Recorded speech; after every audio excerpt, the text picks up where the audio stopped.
Hello everyone, welcome back to our channel. तो आज हम लास्ट क्लास में देखते हैं बिजनेस स्टडीज में हम लास्ट क्लास में क्या किया था बच्चा।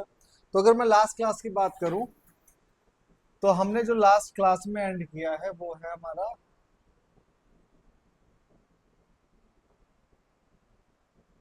मैनेजमेंट। नेचर्स ऑफ मैनेजमेंट हमने फिनिश कर लिया था जहां तक मुझे पता। तो नेचर ऑफ मैनेजमेंट के बाद आज हम स्टार्ट करते हैं। तो अब हम पढ़ने वाले हैं बच्चा नेक्स्ट है लेवल्स ऑफ मैनेजमेंट। क्या पढ़ेंगे हम? Levels of management. ठीक है, लेवल्स ऑफ मैनेजमेंट पढ़ता है।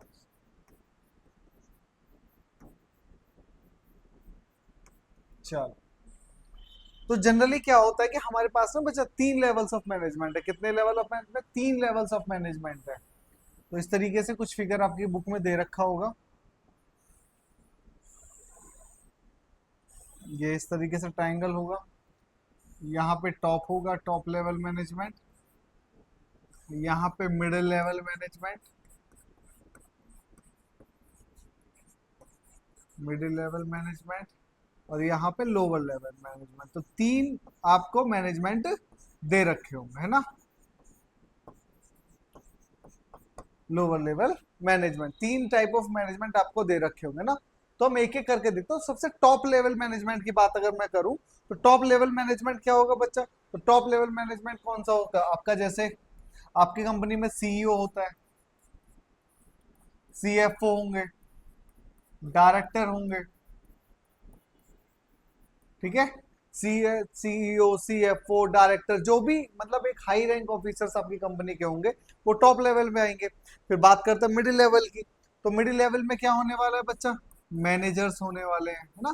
जैसे एचआर मैनेजर हुआ, प्रोडक्शन मैनेजर। तो ये मैनेजर लेवल है। बेसिकली जो भी मैनेजर्स होंगे आपके वो सारे के सारे मिडिल लेवल में आते हैं। लास्ट है हमारे पास, लास्ट में होता है मेरे पास में सुपरवाइजर्स। कौन है? सुपरवाइजर्स हो सकते हैं ना। सुपरवाइजर या कोई भी और फोरमैन हो गया आपका। सुपरवाइजर के अलावा आपका क्या हो गया? Foreman eight. ठीक है, तो ये सब आपके लोअर लेवल मैनेजमेंट में आते हैं। तो मैं जब बात करता हूं तो तीन लेवल ऑफ मैनेजमेंट होते हैं और तीनों लेवल ऑफ मैनेजमेंट का क्या होगा? अपना अपना काम होगा। अगर मैं बात करूं, है ना, ऐसा तो है नहीं कि भाई टॉप और मिडिल सेम काम करते हो, नहीं। तीनों लेवल ऑफ मैनेजमेंट के क्या काम है? अलग अलग काम होगा, है ना। अब अलग अलग काम की अगर मैं बात करूं तो सबसे पहली चीज क्या है? तो अगर मैं बात करूं टॉप लेवल मैनेजमेंट की, देखो टॉप लेवल मैनेजमेंट है। टॉप लेवल मैनेजमेंट के पास क्या होगा? तो बच्चा जो टॉप लेवल मैनेजमेंट है मेरे पास में, इसकी अगर बात करूं, टॉप लेवल मैनेजमेंट, तो इसका सबसे पहले बताओ क्या होगा। सबसे पहले जो भी पॉलिसी, कोई भी ऐसी पॉलिसी फॉर्म होगी या कोई भी पॉलिसी बनाई जाएगी वो कौन बनाएगा बताओ? सबसे पहले कौन बनाएगा? टॉप लेवल मैनेजमेंट बनाएगा। तो इसका मतलब होता है कि ये क्या करेंगे बच्चा? Formulate overall organisational goals. Goals, है ना। जो भी गोल है, जो भी पॉलिसी है, सबको कौन कौन बनाएगा? अब बताओ कौन बनाने वाला है सबको? टॉप लेवल मैनेजमेंट हो गया। ठीक है सर, जो भी स्ट्रेटेजीज बनेंगी, गोल्स बनेंगे, स्ट्रेटेजीज होंगी, है ना। ये आप लिख सकते हो पॉलिसीज होने वाली है। क्या होने वाली है? पॉलिसीज जो भी होने वाली है सबको कौन फॉर्मुलेट करने वाला है? टॉप लेवल मैनेजमेंट करने वाला है। ठीक है सर, हो गया बात। तो और क्या है? ऑर्गेनाइजेशन को सरवाइव कौन करता है? क्योंकि सारी पॉलिसी सब कुछ ये बनाएंगे। तो ये क्या होगा? ये किसके लिए रिस्पॉन्सिबल होंगे? तो मैं लिख सकता हूं they are responsible for the survival and welfare of the organisation. ये बात बिल्कुल क्लियर है कि भाई किसके लिए फॉर्मूला, किस चीज के लिए होंगे? तो ये सर्वाइवल और वेलफेयर के लिए जो रेस्पॉन्सिबल होगा ये यही होंगे। ठीक है।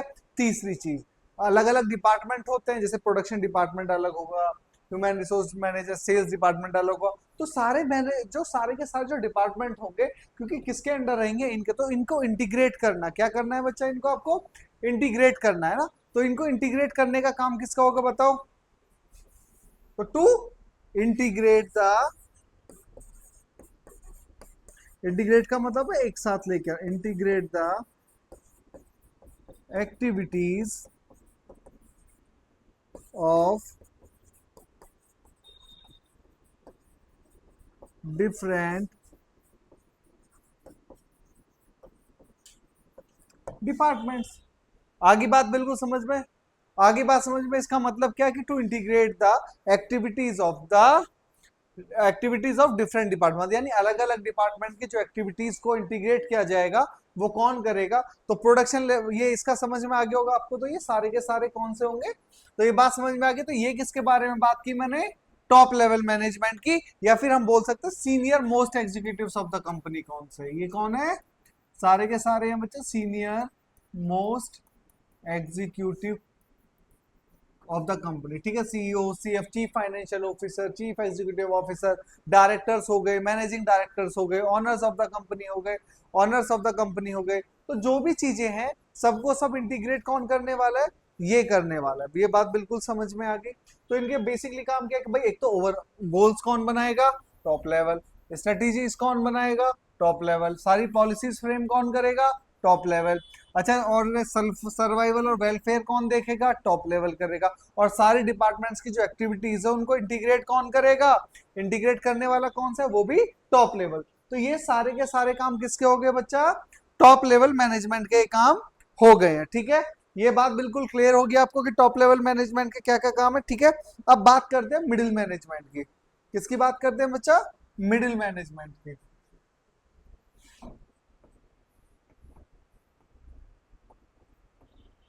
मिडिल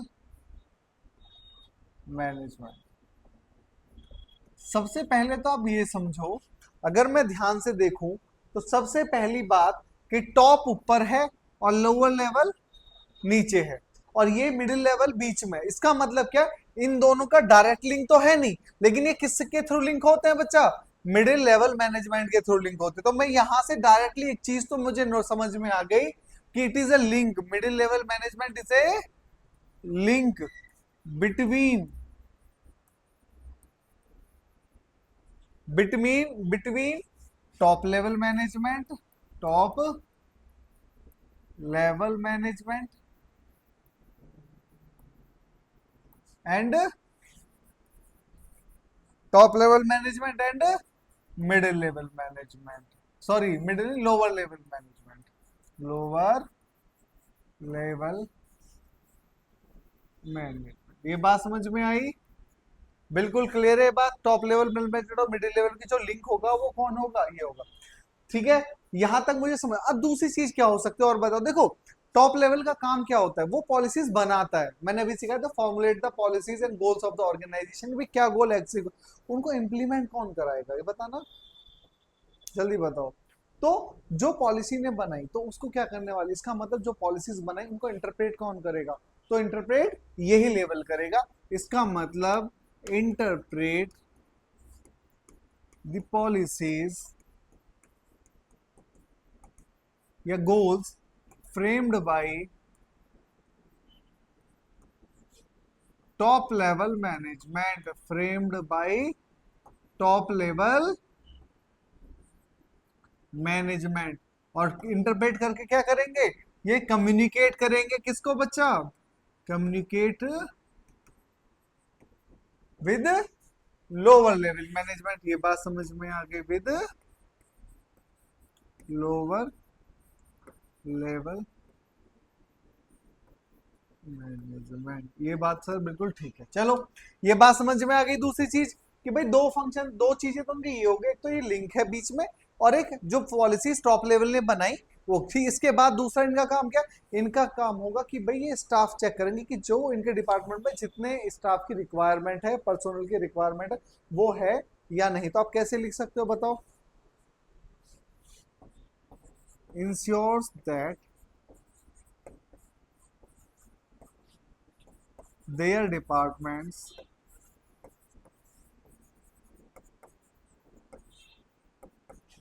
हैव नेसेसरी पर्सोनल्स, यानी जो भी स्टाफ की रिक्वायरमेंट है वो सब टोटल स्टाफ इनके पास है या नहीं है। ये बात समझ में आ गई होगी आपको? बिल्कुल, चलो बिल्कुल है सर, ठीक है। अब दूसरा और क्या काम करेंगे बताओ ये, तो इसके अलावा और क्या काम करेंगे? तो अब इस स्टाफ को ड्यूटी कौन असाइन करेगा कि भाई ये स्टाफ तो इसने रख लिया, तो ये क्या करते हैं, असाइन द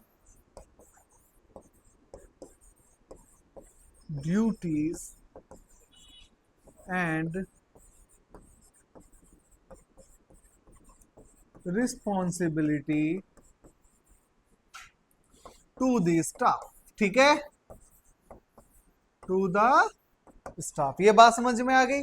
अब मैं यहां से बात करूं तो कितने हैं यहाँ पे, बेसिकली 4 फंक्शंस तो मुझे दिख चुके हैं कि भाई पहला क्या होगा कि भाई मिडिल लेवल मैनेजमेंट में एक लिंक है बिटवीन में, दूसरा पॉलिसीज को इंटरप्रेट कराते हैं, लोअर लेवल मैनेजमेंट को क्या कराएंगे, कम्युनिकेट कराएंगे, तीसरा क्या करेंगे, उनके डिपार्टमेंट में नेसेसरी स्टाफ हो, ये बिल्कुल बात ध्यान रखनी है, ठीक है। और क्या करते हैं जल्दी बताओ, ठीक है, और उसको ड्यूटीज और रिस्पॉन्सिबिलिटी असाइन करेंगे, और इनको अब ये भी आप अगर लिखना चाहो तो ऐड करना चाहो तो कर सकते हो कि मोटिवेट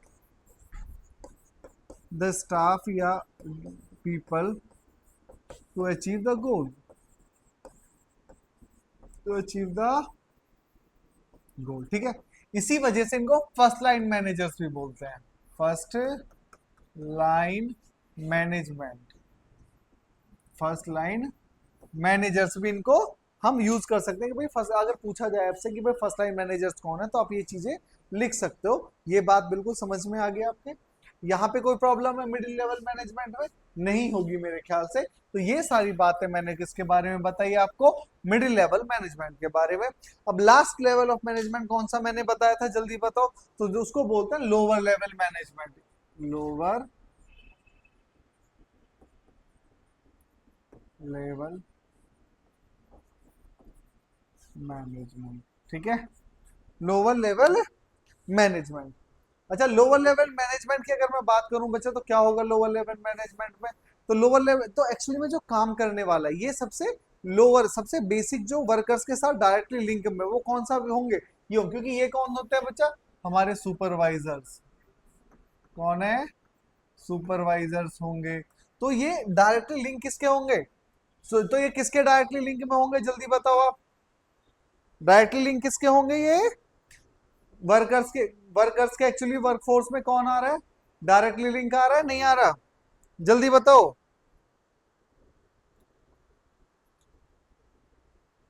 ठीक है, आ रहा हूं मैं, नहीं इधर जाके आ रहा था, नहीं, ठीक है। लोअर लेवल तो ये क्या करते हैं, ये कहते हैं कि भाई दे आर, मैं लिख सकता हूं दे आर डायरेक्टली लिंक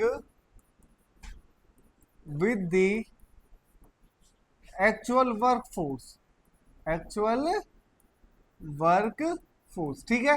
तो जो एक्चुअली में वर्कफोर्स काम कर रही होती है, जो भी हमारे होते हैं, उनके डायरेक्टली लिंक में कौन होता है, सुपरवाइजर्स। और तो ये इसका मतलब हम ये भी कह सकते हैं भाई मिडिल लेवल और लोअर जो वर्कर्स है उनके बीच का लिंक कौन है, उनके बीच का लिंक यही है। इसके अलावा अगर मैं बात करूं बच्चा, अगर मुझे समझ में एक और बात यहाँ आ जाती है कि भाई ये एक्चुअल वर्क फोर्स है और ये इसका लिंक है, तो मैं यहाँ पे एक और बात लिख सकता हूँ, क्या लिख सकता हूँ कि भाई मेरे पास जो ये क्या मेंटेन करेंगे, क्योंकि जो भी क्वालिटी मेंटेन होगी, क्या होगी, क्वालिटी मेंटेन होने वाली है, वो क्वालिटी जो मेंटेन होगी वो किसके वर्क फॉर डायरेक्टली है, तो ये देयर एफर्ट्स, हम लिख सकते हैं their efforts directly link with the quality, किससे लिंक होगा, क्वालिटी से लिंक होगा। यानी जो भी क्वालिटी, जैसी भी क्वालिटी अगर आने वाली है उसको क्या बोलेंगे हम, ये किसके साथ लिंक है, ये इसी के साथ लिंक होगा। ये बात आपको समझ में आ गई होगी। तो मैंने तीनों लेवल ऑफ मैनेजमेंट आपको समझा दिए कि भाई टॉप लेवल क्या करता है सर, ये टॉप लेवल क्या करेगा सर, ये पॉलिसीज बनाएगा, क्योंकि गोल्स जो बनाने हैं वो कौन बनाता है, टॉप लेवल बनाता है। दूसरा, ये जो पॉलिसीज ये बनाई किसको बताएगा, मिडिल लेवल मैनेजमेंट को बताएगा। प्लस में सर्वाइवल और वेलफेयर के लिए हेल्पफुल कौन होगा, तब भी टॉप लेवल मैनेजमेंट होगा। अगर मैं बात करूं कि भाई सारे डिपार्टमेंट को इंटीग्रेट करके कौन रखता है, तो टॉप लेवल मैनेजमेंट होता है। फिर मेरा मिडिल लेवल आता है। मिडिल लेवल इन दोनों के बीच में मुझे दिख रहा है लिंक है, तो ये it is A link between, ये क्या है, लिंक है किसके बीच में, टॉप लेवल और मिडिल लेवल के बीच में। अच्छा, जो भी पॉलिसी टॉप लेवल ने बनाई हो उसको इंटरप्रेट कौन करता है, इंटरप्रेट करता है कौन सा level of management, middle level of management interpret करेगा। ठीक है। बाकी और इसका एक और काम होता है कि भाई ये देखता है कि इनके जो डिपार्टमेंट में पर्टिकुलर नेसेसरी स्टाफ है या नहीं, जितना स्टाफ की रिक्वायरमेंट है उतना स्टाफ है या नहीं, और लोगों को मोटिवेट करते हैं कि भाई जिससे काम अच्छे से हो सके। यहाँ पे फिर आते हैं लोअर लेवल मैनेजमेंट में। तो ये क्या होता है, क्योंकि ये डायरेक्टली किससे लिंक है, वर्कफोर्स से जो एक्चुअली में काम कर रहे होते हैं, और इनका जो एफर्ट या जो भी ये मेहनत करते हैं वो डायरेक्टली किससे लिंक होगा, टोटली हमेशा हमारा किससे लिंक होगा, जल्दी से बताओ। हमेशा वर्कफोर्स से लिंक होगा, और डायरेक्टली क्वालिटी पे जो एफर्ट आता है वो इन्हीं का आता है, यही चेक करते हैं क्योंकि वर्कफोर्स यही है, काम वही हो रहा है, तो जो भी लिंक आएगा वो यहीं से आएगा हमारे पास में क्वालिटी के बारे में। ठीक है। तो क्वालिटी कंसर्न के लिए कौन सा होगा, मिडिल। तो ये तो हो गया तीन। इसके बाद एक और आता है, मैंने आपको फर्स्ट डे ही बताया था, function of management. Function of management. ठीक है बच्चा। तो अगर मैं बात करूं फंक्शन ऑफ मैनेजमेंट की, तो फंक्शन ऑफ मैनेजमेंट क्या होगा, तो फंक्शन ऑफ मैनेजमेंट सबसे पहला फंक्शन होता है प्लानिंग। क्या होता है, प्लानिंग। फिर दूसरा फंक्शन क्या होगा आपका, ऑर्गेनाइजिंग। फिर थर्ड फंक्शन क्या हो जाएगा, स्टाफिंग। ठीक है, पहले इन तीनों को देख लेते हैं। तो बात करते हैं प्लानिंग की, किसकी बात करेंगे बच्चा, प्लानिंग की। तो अगर मैं प्लानिंग की बात करता हूं तो प्लानिंग बहुत सिंपल सी चीज है कि भाई आज जैसे आप आज कहाँ, जैसे आप आज आए हो, ठीक है, आप कहाँ हो और आप फ्यूचर में क्या अचीव करना चाहते हो, आज आप कहाँ हो और फ्यूचर में क्या अचीव करना चाहते हो, वही तो क्या प्लानिंग है कि भाई where you are, it is a मतलब ये क्या करता है, ये प्लानिंग के थ्रू क्या करना चाहता हो, वहां पहुंचना चाहते हो जहां फ्यूचर में पहुंचो। प्लानिंग क्या है, तो बहुत सारी डेफिनेशन है कि planning is a bridge gap between where you are and where you want to go, है ना। भाई आज आप कहाँ पे हो और कल कहाँ पे पहुंच रहे हो, उस बीच का जो सारा प्रोसेस है वो किससे तय होता है, वो प्लानिंग पे तय होता है ना। किस पे तय होगा, प्लानिंग पे तय होगा। तो प्लानिंग बिल्कुल क्लियर है आप लोगों को कि भाई प्लानिंग क्या होता है, प्लानिंग कि आज आप कहाँ पे हो और कल आप कहाँ पहुंचना चाहते हो, ये सारी चीजें आपको कौन बताएगा, प्लानिंग बताएगा। ठीक है। इसके बाद आता है ऑर्गेनाइजिंग। देखो ऑर्गेनाइजिंग का मतलब क्या होता है कि हर चीज का ना अरेंजमेंट रखना, आपके हर चीज का proper arrangement, everything should be eight there proper place, even की चाहे वो स्टाफ हो या कोई सामान हो, हर चीज के लिए, हर एक बंदे के लिए, हर एक चीज के लिए अलग ड्यूटी, अलग रिस्पॉन्सिबिलिटीज डिसाइडेड होनी चाहिए, सब कुछ ऑर्गेनाइज वे में होना चाहिए, है ना। और थर्ड पॉइंट क्या है बच्चा आपका, स्टाफिंग। तो स्टाफिंग का मतलब क्या होता है, स्टाफिंग का मतलब कि एम्प्लॉयज हायर करना। तो इस एम्प्लॉयज आप कैसे हायर करोगे, तो right person for the right job, यानी जो भी आपको रिक्वायरमेंट है जिस भी चीज का, उसके लिए वो बंदा क्वालिफाइड होना चाहिए या फिर उसको काम अच्छे से करना आना चाहिए। तो ये तीनों चीजें, प्लानिंग, ऑर्गेनाइजिंग, स्टाफिंग। इसके बाद नेक्स्ट जो आपका आता है बच्चा, नेक्स्ट जो फंक्शन होगा, फर्स्ट सेकंड थर्ड फोर्थ वाला और फिफ्थ। ठीक है।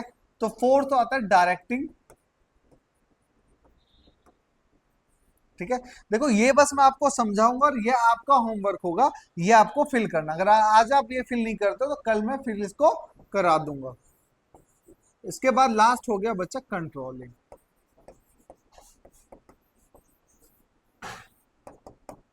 चलो डायरेक्टिंग की बात करें बच्चा, क्या होगा। अब अगर मैं डायरेक्टिंग की बात करता हूं तो डायरेक्टिंग का मतलब क्या है कि लोग डायरेक्ट करना, डायरेक्ट आप किसी को कैसे कर सकते हो, डायरेक्टर से सुने ना, वो डायरेक्ट क्या करते हैं, वो हीरो या हीरोइन जो भी होता है उनको बताते हैं कि भाई आपको ऐसे, जब भी आप भी स्कूल में प्रोग्राम होता है तो आपको बताया जाता है ना ये डायलॉग बोलना है, तो आप बेसिकली क्या करते हो, उन लोगों को क्या करते हो, गाइड करते हो ना, गाइड करोगे, मोटिवेट करोगे सब। तो किस लिए गाइड या मोटिवेट करोगे, पर्टिकुलरली वर्क करने के लिए, जो ऑर्गेनाइजेशन के गोल को अचीव करने के लिए, तो वो होगा डायरेक्टिंग। इसके बाद लास्ट आता है जब उन्हें डायरेक्ट कर दो, कंट्रोलिंग। तो कंट्रोलिंग का मतलब होता है बच्चा कि जो भी आपने एक्चुअल परफॉर्मेंस की और जो आपकी प्लान परफॉर्मेंस थी, देखो पहले तो आपने प्लान किया होगा, सबसे पहले क्या करते हो, प्लानिंग ना। तो जो प्लानिंग है, जब आपने प्लानिंग किया तो आपने डिसाइड कर लिया होगा कि मुझे पर्टिकुलरली ये चीज चाहिए। उसके बाद प्लानिंग के बाद क्या क्या आपने सारा ऑर्गेनाइजिंग किया, स्टाफिंग किया, लास्ट में होता कंट्रोलिंग की भाई एक्चुअल परफॉर्मेंस आपने कैसी की। यहां पे आप क्या मेजर करोगे, एक्चुअल परफॉर्मेंस। क्या मेजर करने वाले हो, देखो आपने प्लान किया, फिर प्लान के बाद आपने परफॉर्म, एक्चुअल परफॉर्मेंस क्या होगा, बिल्कुल सर क्या होगा एक्चुअल परफॉर्मेंस। अब इन दोनों के बीच को चेक करोगे कहीं कोई डेविएशन तो नहीं आ रहा, डेविएशन यानी कुछ चेंज तो नहीं है। अगर आपका प्लान के एक्चुअल परफॉर्मेंस आपके प्लान के हिसाब से नहीं हुआ तो फिर आप चेक करोगे कि कहाँ कमी रह चुकी है, और जहां पे कमी रही होगी उसके सही करने के लिए क्या करोगे, करेक्टिव मेजर्स लोगे, जिससे वो क्या हो जाए, बिल्कुल ठीक हो जाए। तो ये वाला सारा प्रोसेस किसके अंदर आने वाला है, कंट्रोलिंग के अंदर आने वाला है। एक बार फिर से रिवाइज कर लेते हैं सब चीजों को, और फिर ये आपका होमवर्क है ये सारा फिलअप करना, ठीक है। सारी चीजें मैं नहीं कराने वाला। तो सबसे पहले मैंने बताया प्लानिंग क्या होता है। तो प्लानिंग क्या है कि वेयर यू आर टुडे, आज आप जहां पे हो और कल आप कहां पे पहुंचने वाले हो, इसके बीच का जो सारा गैप फिल होता है वो किसके थ्रू होता है, प्लानिंग का। आप भी तो करते होगे ना, आपने प्लानिंग की होगी भाई मेरे तो कम से कम सर 98% मार्क्स आने चाहिए, है ना। 12th बोर्ड में कितने चाहिए, 90। तो उस 98 को लाने के लिए आपने क्या किया होगा, सब चीजें प्लान की होगी ना, कि भाई मुझे इस बुक को इतनी बार करना है, क्योंकि मेरा जो सब्जेक्ट वीक है उससे थोड़ा स्ट्रॉन्ग कर लूंगा, जो स्ट्रॉन्ग है उसको थोड़ा कम टाइम देके, जो वीक है उसको थोड़ा और स्ट्रॉन्ग कर लूंगा ज्यादा टाइम देके, है ना। जो जिसमें प्रैक्टिस की ज्यादा रिक्वायरमेंट है तो उसको ज्यादा टाइम दिया होगा, जिसमें कम की रिक्वायरमेंट है वो तो अपने तरीके से आपने प्लानिंग की होगी, और उसी हिसाब से आप अपनी 12th क्लास को चला रहे होगे। उसके बाद जब आपने प्लानिंग तो कर ली, उसके बाद चीजों को क्या होगा, ऑर्गेनाइज। ऑर्गेनाइज कैसे करोगे, कि भाई आपको एक टाइम टेबल बनाना पड़ेगा, बनाओगे आप बिल्कुल टाइम टेबल बनाओगे। उसमें आप क्या करोगे, टाइम टेबल के बाद बुक्स अरेंज करके रखोगे कि सही जगह पे, जब आप पढ़ने बैठो तो आपको हर चीज अवेलेबल होनी चाहिए। ऐसा नहीं कि आप पढ़ने बैठो बीएसटी और आपके पास टेबल पे बीएसटी की बुक ही नहीं है ना। तो अवेलेबिलिटी। फिर स्टाफिंग, देखो स्टाफिंग की रिक्वायरमेंट आपको नहीं होगी, बेसिकली मानो तो अपने आप को कर सकते हो। तो स्टाफिंग का मतलब होता है कि जब ऑर्गेनाइजेशन में काम करना है, तो जब हमने चीजों को ऑर्गेनाइज किया तो हर चीज के लिए एक बंदे की रिक्वायरमेंट होती है इस मशीन को चलाने, तो हमें राइट पर्सन ढूंढना होता है फॉर द राइट जॉब। इसके बाद जब हमने बंदों को हायर किया तो उनको काम करने के लिए क्या करना है, मोटिवेट करना है, जो हम डायरेक्टिंग के अंदर उनको लीड करेंगे, इन्फ्लुएंस करेंगे, कि जिससे कि वो क्या कर सके, अपना सबसे बेस्ट दे सके, ठीक है। और बेस्ट देने के बाद जब वो एक्चुअली परफॉर्मेंस उनका हो जाएगा तो उसको मेजर करने के लिए हम क्या करते हैं, कंट्रोलिंग करते हैं। और कंट्रोलिंग के बाद फिर से क्या करते हैं, उसमें देखेंगे क्या कमियां रहेगा, फिर से हम क्या करेंगे, नेक्स्ट ईयर प्लान करेंगे। इसीलिए मैंने आपको समझाया था कि ये कैसा फंक्शन होता है। मैंने बताया था ना, management is a continuous process. तो ये प्रोसेस ऐसे ही चलता है, प्लानिंग के बाद फिर से वो प्रोसेस चलेगा, फिर वो प्रोसेस पर्टिकुलरली, तो एक लूप बन जाता है, और ये हमेशा ऑर्गेनाइजेशन में चलता रहता है। इसलिए हम बोलते हैं मैनेजमेंट एक कंटिन्यूअस प्रोसेस भी है, ठीक है। ये बिल्कुल क्लियर हुआ ये बात आपको, ये ठीक है। तो आज मैंने दो टॉपिक्स आपको कवर करा दिए, जिसमें मैंने क्या किया, आपको लेवल्स ऑफ मैनेजमेंट बता दिया, टॉप लेवल, मिडिल लेवल और लोअर लेवल के बारे में बताया। दूसरा फंक्शंस ऑफ मैनेजमेंट बताया। इसके बाद नेक्स्ट लास्ट टॉपिक हमारा कोऑर्डिनेशन रह गया। तो आई होप कि नेक्स्ट क्लास में हम इस चैप्टर को कंप्लीट कर ले, और कोऑर्डिनेशन को कंप्लीट, कोऑर्डिनेशन भी खत्म करके चैप्टर 1 को कंप्लीट कर ले, फिर इसके सेकंड चैप्टर स्टार्ट करें और उसके धीरे धीरे क्वेश्चंस भी करना स्टार्ट करेंगे, ठीक है। Thank you.